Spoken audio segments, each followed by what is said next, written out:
All right, so I've been having some requests to sit down with a little playthrough for Advanced Heroquest 2nd Edition and thought I might give it a shot. All right, I don't know how this is going to go. I think I have done another sort of talisman playthrough kind of a thing, and that was a lot to manage, and the camera was back and forth, so hopefully I do a little bit better here. It is definitely a lot more difficult to try to film, make things entertaining, and run a game. So what I wanted to just talk about here with this particular first video is a little bit of the setup, my more sort of thoughts about running this particular campaign that I'm doing. Well, this is going to be a one-off adventure. And so what I have right here now is sort of what it looks like for my setup as I play. One of the things that I always look at when I'm making a game is how accessible is it to get to the table. And if it's not a game that I've made, I still make these inserts for the boxes because I gotta have the ability to get things to the table with as little fuss as possible. And then, of course, you know, be able to put them away with the equal amount of no fuss happening there. So pulled all of the trays out of the box, and they are all right here. So that's the whole game that you're seeing right there. We've got the dungeon dressings, the corridors, and the corridor ends. All of the doors are right there. All of the monsters are here, and the room tiles, stairs are there. We've got the dice tower. This is a mini dice tower that I made a few moons ago, and one of my favorite pieces here, right, that made out of foam, this little guy, and then here we come across for the characters. So I have drawn up 4 characters, and I realized, you guys, that through my whole build that I forgot to print out these Advanced Heroquest character sheets, and these were created by Dita de Gaita. I have to say his name that way. It just is the way of the world. These are fantastic. So this first character is a dwarf engineer. He's got black powder weapons, some pistols, right? Couple of daggers here, and so he's going to be exciting. And here's the character token that's going to represent him. And then next we have Pethorn Lunabora, and he is an elf mage. Here we go, and his little token here for his to represent him, and he's got 4 spells to prepare: a Greek fire flask, healing potion there, and then we have Sir Durin, a human knight, and his token right here to represent him: chainmail, shield, sword, etc. And then Casimir Shield Guard, human warrior priest, and then here is, so if we can get that there, you can see his little token there. And so this guy is the warrior priest, and of course, right, I also talked about the elf mage here, right? And so these are their character sheets underneath here, and then they have their character sort of heroic abilities too that they'll be able to attain once they complete a couple of missions. So I'm running these all, I'm calling them level 0, and so that's where we are currently with that. And so then one of the things too, right, is that I'm a big fan of wet erase markers, and so I found these Stettler non-permanent markers here, and these guys are 0.4 millimeter tips, and so these will write real narrow on here. And so the benefit to these, right, is that you can kind of rub on here a little bit, and if it's you can kind of see it's a little bit of smudging on there, but for the most part they have more staying power and they're brighter than just dry erase markers, so that's why I like them. And these are super thin, so I'm excited about it. So the map is also laminated. And one of the pieces to doing to the map is to make sure that you're tracing your steps, because if you go back through it, then the chance for an encounter a second time is less, right? So so there you have that. So we'll be getting into this here in a moment. I've got the books all laid out here. I also decided that I needed to have the spell books pulled out. So what I did the other day after posting the video for the Advanced Heroquest Second Edition set, right? And you realize things as you sit down to play with them. Hey, I need this thing, so I'm just gonna make it. So here we go. The spell book, right, is a part of the rule book that Dieter de Geiter made. What I did here is I pulled out all of the pages that make the spell books and augmented it with this picture here. Put together my own cover right quick. And then here we've got, and all of these are laminated and printed on cardstock just for a little bit of extra rigidity.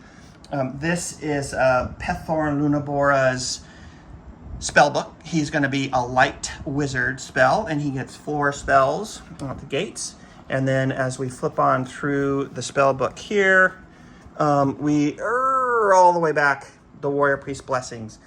Treating it the same way, 4 blessings out the gate, just like so.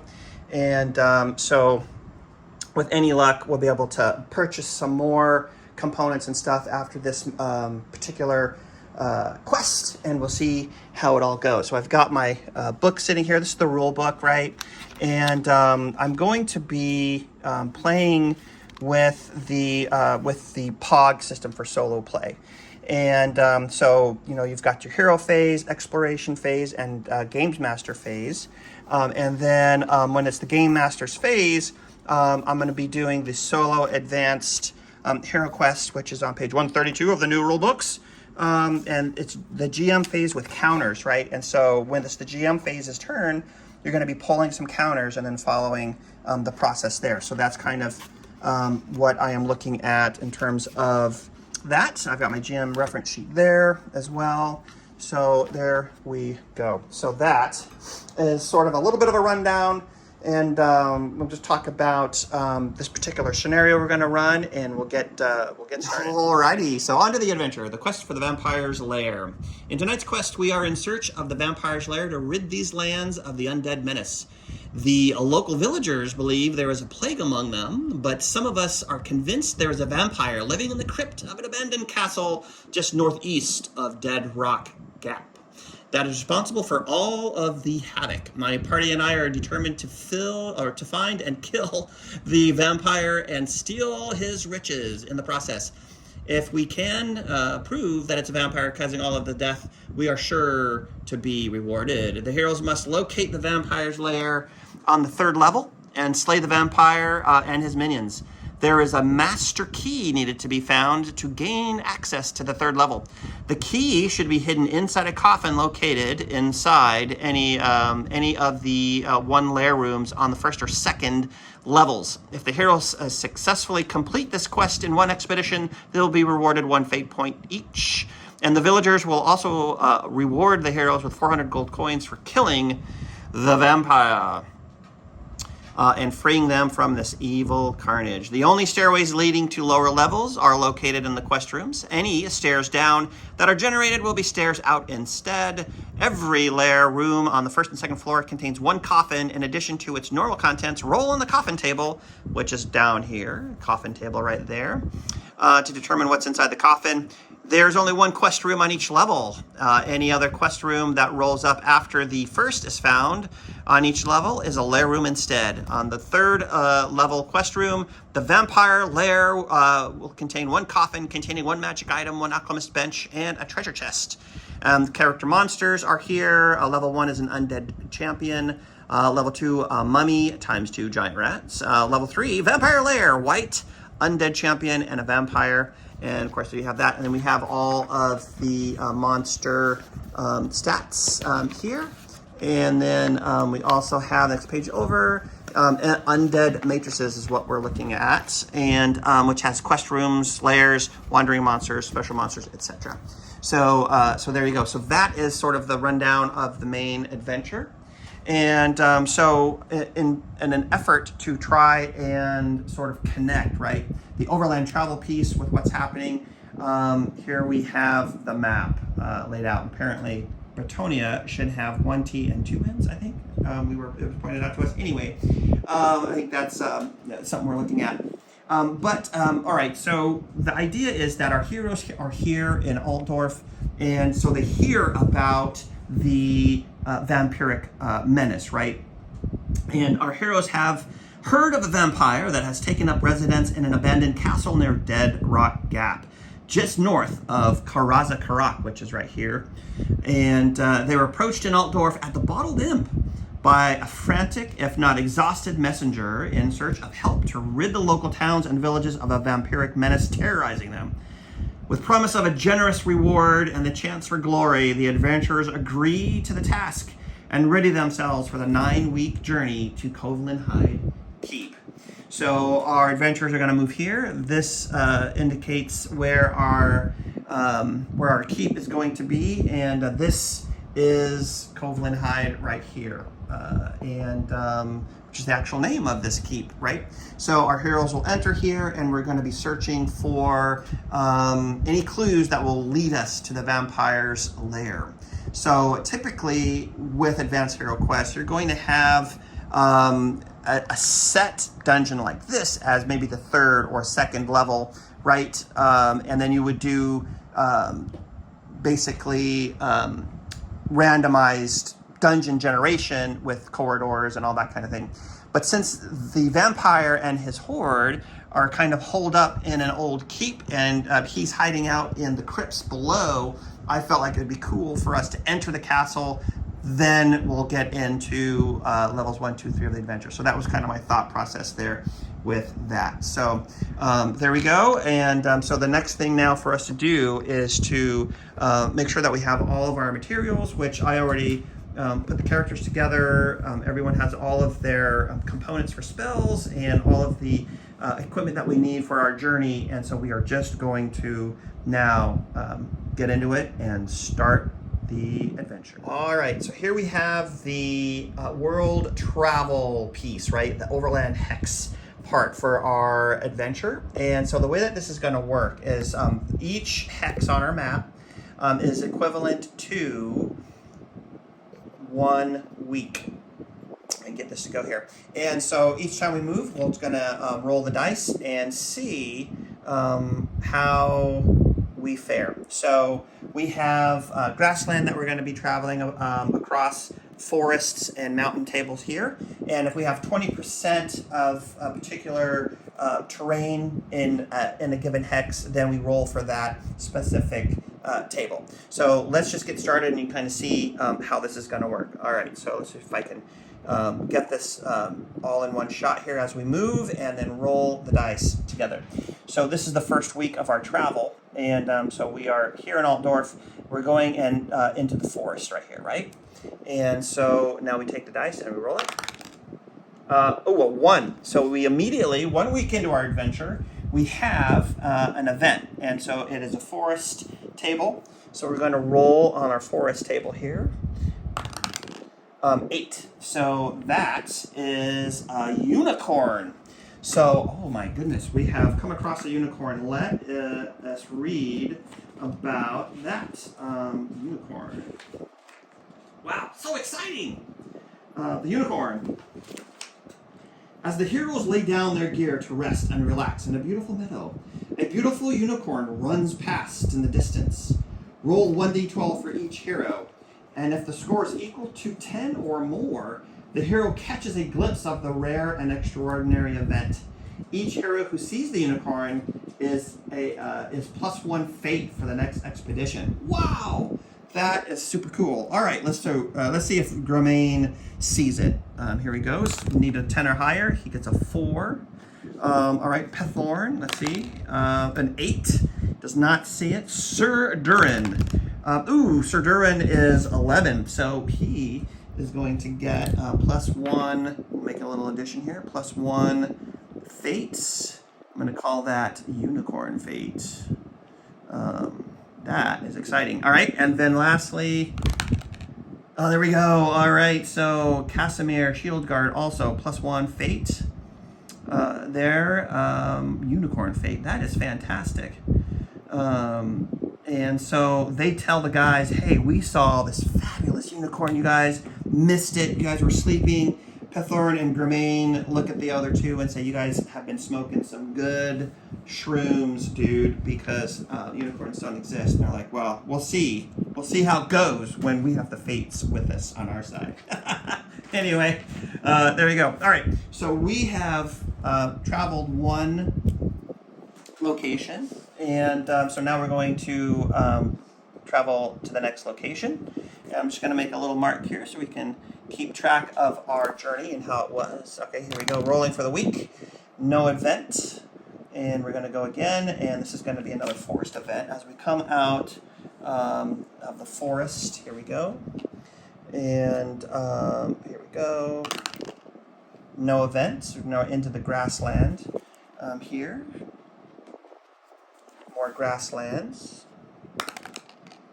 6. And so the idea, you guys, really is just we're getting from point A to point B, right? And if there's an event, there's an event. If not, you know, we're going to have a fabulous adventure. All right, we're going to come down here this way. So we went here, and now we're going here. All right, here we go over. Now we're into the mountains. We've started to climb a little bit in our journey. All right, relatively uneventful, man. The good omens of seeing the unicorn on our first journey. And oh, okay, here we go. All right, we're getting closer. Something bad's happening, right? So we're into the mountains now. We are approaching the keep. Some weird things start to happen, and let's just take a look here. So we are going to roll on the mountain table now, and let's see what happens. All right, 4, and that is a rock fall. So let's read about that and figure out what is going to happen with that. That is not good. Maybe we're going to need the unicorn fate sooner than we thought. Here we go. Rock fall. As the heroes trek through a dark ravine, there is a dull rumbling above them. A few seconds later, a shower of rocks and boulders comes crashing down and blocking their route completely. Although they can still complete their journey without losing any time, they must employ local laborers to clear a path, costing each hero 1 of their belongings or 50 gold coins.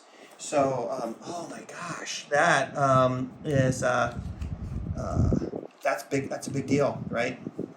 So, man. All right. So we are going to just shuckle out the 50 gold coins, and believe that's the best way to handle it. But that's 200 gold coins that the party just lost. That is tremendous, right? So that pretty much wipes out the coffers. Now we need more than anything to have a successful quest and get this thing going. So ouch, that hurt. But you know what? I feel like vampires know we're coming, and they're testing us, right? Testing our mettle. They're like, hey, let's throw some rocks in their way. Maybe we can slow them down a smidge. It seems very thematic, in my opinion. I feel like that's going on. All right, so now we are coming into the keep area, and here we go. So now you can see our journey. Here we are now at Overland Hide, and the reason I call it Overland Hide is because this map is actually a part of maps you can buy at on play-thru, and the Overland Hide map is very, very cool. This is actually a miniaturized version, of course, that I have created, and so we are getting to the into the entrance. So we arrive at the castle. Here we've got our characters coming in, and we're going to have the dwarf and the elf bringing up the rear, and we've got the knight, the warrior priest up front, and there we go. So we are ready to get into the adventure, and so this is part 1 of the rundown. Our heroes have made it to the castle after a relatively uneventful journey, and we'll see how the rest of this goes.